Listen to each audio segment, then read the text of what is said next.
She believed a calm conversation could hide betrayal. He realized the marriage had ended before any words were spoken. So he took control, legal, practical, emotional. By the time she came back, in 2019, in the quiet, orderly city of Boulder, Colorado, Michael and Laura Rivers lived a life that appeared settled and complete. Their marriage of 12 years had settled into a rhythm shaped by routine, shared responsibilities, and the unspoken confidence that comes from long familiarity. Their home reflected this stability, carefully organized, functional, absent of chaos or visible conflict. Even their silences carried a sense of comfort rather than tension. To anyone observing from the outside, their relationship looked mature, balanced, and securely rooted. Laura had long been intellectually restless. Over the years, she had followed the work of a well-known public intellectual, attending lectures online, reading essays, and gradually engaging in private correspondence. What began as admiration for ideas slowly transformed into emotional investment. The communication, though initially framed as academic and inspirational, became increasingly personal. In her mind, it represented not betrayal but self-discovery, a continuation of her search for meaning beyond the roles she had inhabited for more than a decade. When she finally expressed her desire to cross a boundary, she did not frame it as an act of disloyalty, but as an exploration of identity, something she believed could coexist with the stability of her marriage. The request emerged not from conflict but from calm, as if it were a reasonable extension of personal growth rather than a rupture of shared vows. The contrast between the ordinary setting and the gravity of what was being proposed created a quiet dissonance, a subtle fracture in the reality they had both assumed was solid. Michael did not respond with visible anger or disbelief. Instead, he experienced a deeper and more unsettling realization. What unsettled him was not the prospect of infidelity itself, but the shift in the underlying framework of their relationship. He sensed that the marriage was no longer perceived by his wife as an unconditional bond, but as one element among many in her pursuit of fulfillment. The structure that had once implied mutual priority and exclusive commitment now felt provisional, dependent on individual desire rather than shared obligation. In that moment, Michael understood that something fundamental had already changed. The issue was not the potential act, but the philosophy behind it. The certainty that they stood on the same ground, that the relationship itself was a non-negotiable foundation, had quietly dissolved. What remained was not a dramatic collapse, but a silent weakening, the kind that precedes any visible ruin. Michael spent the following hours in a state of quiet, concentrated thought. He did not circle around emotions or search for ways to soften what he had heard. Instead, he examined the situation as if it were a structure whose integrity had suddenly come into question. He looked not at the wording of the request, but at the principle behind it. The idea that boundaries could be negotiated when they became inconvenient revealed a settled belief system, not a momentary lapse. What had been presented as honesty and openness now appeared to him as a redefinition of commitment itself. As the initial shock receded, clarity replaced it. He understood that this was not a temporary crisis that could be resolved with reassurance or compromise. A crisis implied a shared desire to restore what had been damaged. Here, the damage had been justified in advance, framed as personal growth rather than as a breach. The logic was internally consistent and therefore more troubling. It meant that the marriage was no longer an absolute, but a flexible arrangement, secondary to individual exploration. For the first time in many years, Michael saw his own position in the relationship without the comforting filter of habit. He recognized how often he had served as the stable reference point, the constant against which change could safely occur. His role had been to provide continuity, emotional safety, and predictability, allowing the other person to pursue evolving interests and identities without fear of collapse. What he had interpreted as partnership now revealed itself as asymmetry, not in affection, but in priority. This realization carried no immediate anger. It brought instead a sober awareness of imbalance. He saw how his own adaptability had slowly transformed into self-effacement, how his willingness to accommodate had been interpreted as structural resilience rather than as personal investment.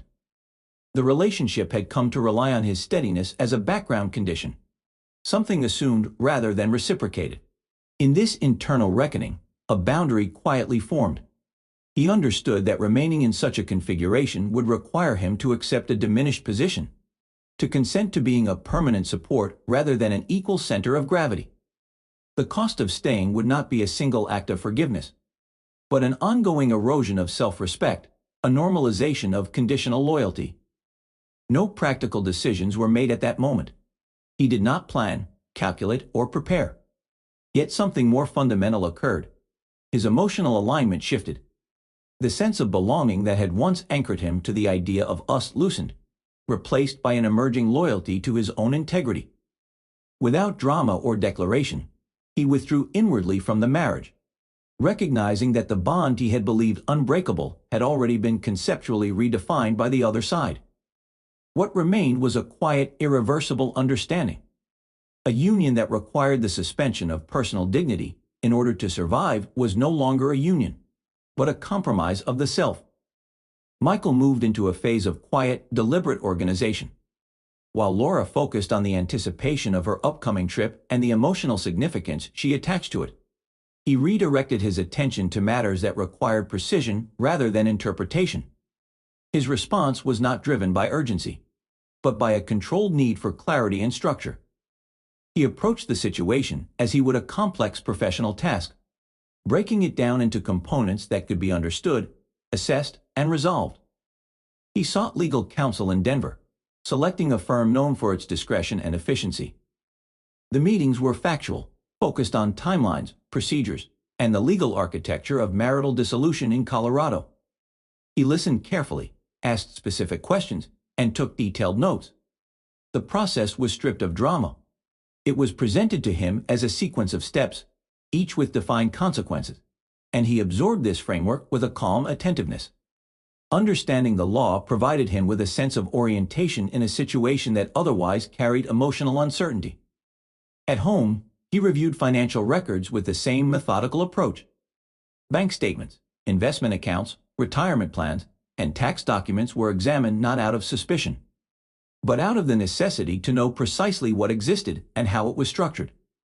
He evaluated the mortgage, the equity in the house, and the contractual obligations that bound them. This was not an attempt to gain advantage, but to remove ambiguity. He wanted the future, whatever form it took, to be grounded in verified information rather than assumptions. His work life also came under careful review. He closed open projects, delegated responsibilities where possible, and ensured that no unresolved issues would demand his attention later. The discipline with which he organized his professional environment mirrored the internal order he was building. Stability, he understood, would be essential in the period ahead, and he began to construct it deliberately. Socially, he started to withdraw from the shared network that had formed around the marriage. Invitations that were based on their identity as a couple were quietly declined. Connections that existed primarily through Laura were allowed to fade without explanation or confrontation. This was not an act of isolation, but of differentiation. He was separating what had been ours into what would remain mine. In his private reflections, he began to imagine daily life structured solely around his own rhythms and priorities. Practical details took shape: schedules, living arrangements, the redistribution of time and energy. He did not romanticize this future, nor did he fear it. He approached it as a system that needed to be designed with coherence and sustainability. Throughout this period, his demeanor remained steady. There were no outward signs of turmoil, no visible rehearsals of confrontation. The work he was doing was preparatory, internal and logistical, rather than emotional. Each completed step reinforced a growing sense of autonomy. He was not dismantling the past in anger, but assembling the framework of a life that would no longer depend on negotiation for its legitimacy. During Laura's absence, Michael completed the sequence of actions he had already set in motion. The legal process advanced from preparation to execution. Documents were reviewed one final time, signatures placed with steady attention, and formal notices were organized for filing. Each step followed the previous one with procedural clarity, as if the situation required only accuracy and timing, not emotional deliberation. The mechanics of separation unfolded according to a schedule that left little room for ambiguity. At home, the physical environment began to reflect the shift that had already occurred internally. He reorganized rooms that had long been arranged around shared routines. Objects that symbolized joint habits were moved, stored, or removed, not with resentment, but with a practical sense of closure. The house gradually lost the subtle markers of dual occupancy and took on the character of a space oriented toward a single rhythm. The change was not dramatic, but it was decisive. Each small adjustment reinforced the understanding that the structure of daily life was being redefined. The process carried an almost ordinary quality. Tasks were completed in daylight, between professional obligations and household responsibilities, without ceremony. To an outside observer, his composure might have appeared detached, even cold. There were no visible signs of struggle, no hesitation in the execution of decisions that would permanently alter the course of his personal life. Yet this calm was not indifference. It was the surface expression of a conclusion that had already been reached and accepted. What he experienced during this period was not a sense of loss in the conventional sense, but the final alignment between inner resolution and external reality. The legal formalities did not create the end of the marriage. They merely recorded it. The essential rupture had occurred earlier, at the moment when the relationship ceased to be a mutual priority and became instead a negotiable arrangement. Now the external world was being brought into conformity with that truth. The absence of emotional volatility did not signify suppression. Rather, it reflected the completion of an internal process of separation. By the time the documents were signed and the household restructured, the emotional bond that once defined the marriage had already loosened beyond repair. What remained was a clear, unembellished understanding of finality. In this quiet interval, irreversibility took form, not as a dramatic declaration, but as a settled condition. The future was no longer imagined in terms of restoration or compromise. It was oriented forward, built on the recognition that a shared foundation had dissolved and could not be reconstructed by procedure or sentiment. The end, once only conceptual, had become operational. Laura returned to the house carrying the weight of expectation, anticipating confrontation, apology, or at least negotiation. She arrived believing that the rhythm of their home, the patterns of their shared life, could somehow be restored. Each step toward the front door was measured, rehearsed in her mind as an attempt to reclaim the equilibrium she had temporarily abandoned. The air held familiar scents and the faint echo of routine, yet everything she had relied upon had been subtly but decisively altered. The house no longer reflected the shared life she assumed would welcome her return. It had already adapted to a singular presence. Upon entering, she encountered a calm, orderly environment that mirrored Michael's methodical completion of prior actions. There was no visible anger, no dramatic display, no shattered objects or frantic notes. The absence of emotional theatrics made the change even more tangible. She realized immediately that the relationship was no longer in a state of negotiation, that decisions had been finalized, and that her presence could not retroactively alter them. Stability was no longer available to her, not because of chaos, but because the foundation of that stability had been consciously dissolved. The realization hit with a quiet, relentless weight. The illusion that she could pursue her own desires while maintaining the previous balance evaporated in an instant. The carefully constructed expectation that the bond would absorb or accommodate her actions was replaced by the stark truth of consequence. The house, the documents, the reorganized routines, they were physical embodiments of choices that could no longer be amended. Each familiar corner and object now communicated absence, finality, and the impossibility of erasing what had been set in motion. In that moment, Laura experienced the cost of her decision in its full scope.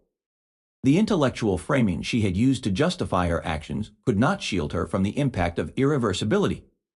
She was confronted not with anger or recrimination, but with the concrete outcome of her choice, a life in which she no longer held the privilege of shared priority. The separation was not performative, it was operational. The emotional and practical consequences were inseparable. The encounter forced a sudden awareness of personal responsibility. The marriage, which had once been a continuous reference point for identity and daily life, was no longer available as a safety net. What remained was an uncompromising structure defined by Michael's prior alignment of intention and action. For Laura, the confrontation was not with another person's fury, but with the unyielding logic of finalized choice. The cost was immediate, embodied in the loss of assumed security, and absolute in its certainty. By the time she comprehended the extent of the change, the emotional landscape had shifted entirely.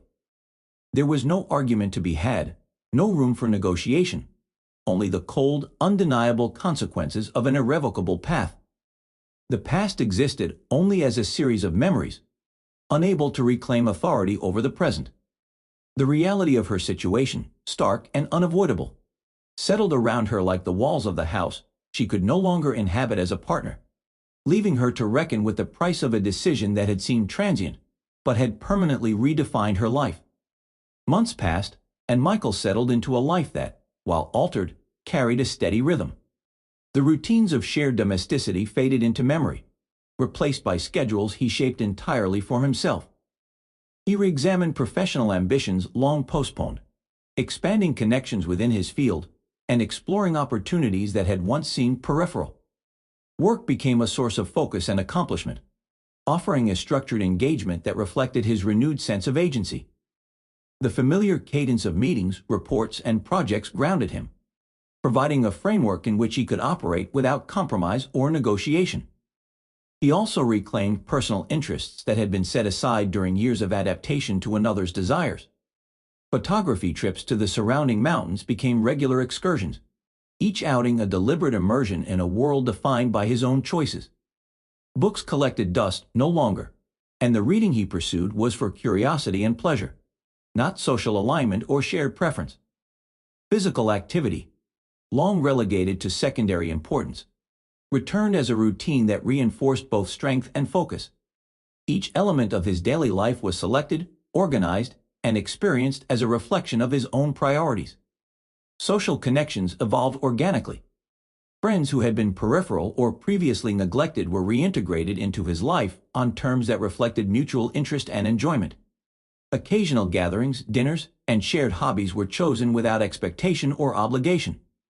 The presence of others became supportive rather than constitutive, contributing to a sense of belonging unlinked to compromise or duty. Michael no longer defined himself through the lens of another's validation. Relationships existed for their intrinsic value, not as anchors for identity. Emotionally, he did not experience exhilaration or triumph. The transition was neither celebratory nor dramatic. Instead, a sustained calm emerged, a sense of collectedness born from clarity and consistency. Decisions that had once seemed fraught with risk or uncertainty were now understood as logical extensions of self-respect and principle. He no longer measured his value by endurance or sacrifice. Each choice reinforced boundaries rather than eroding them. In his home, the environment mirrored the internal state he had cultivated. Minimalism replaced clutter, and the space reflected intention and coherence rather than compromise. Every object, arrangement, and routine aligned with practical use and personal satisfaction. The life he had constructed was simpler in form, yet richer in substance. Each day unfolded with the quiet assurance that the structures he relied upon were chosen rather than inherited, voluntary rather than imposed. Ultimately, the story did not conclude with triumph or tragedy. It ended with the establishment of personal sovereignty, the recognition that integrity often requires separation rather than confrontation, and the understanding that self-respect can demand the acceptance of consequences rather than the negotiation of forgiveness. Michael's life became a testament to deliberate living, a space in which boundaries were honored, choices were transparent, and the cultivation of self took precedence over the maintenance of appearances. In this new configuration, stability and autonomy were inseparable, and the quiet, deliberate reconstruction of life became the most profound affirmation of resilience and identity.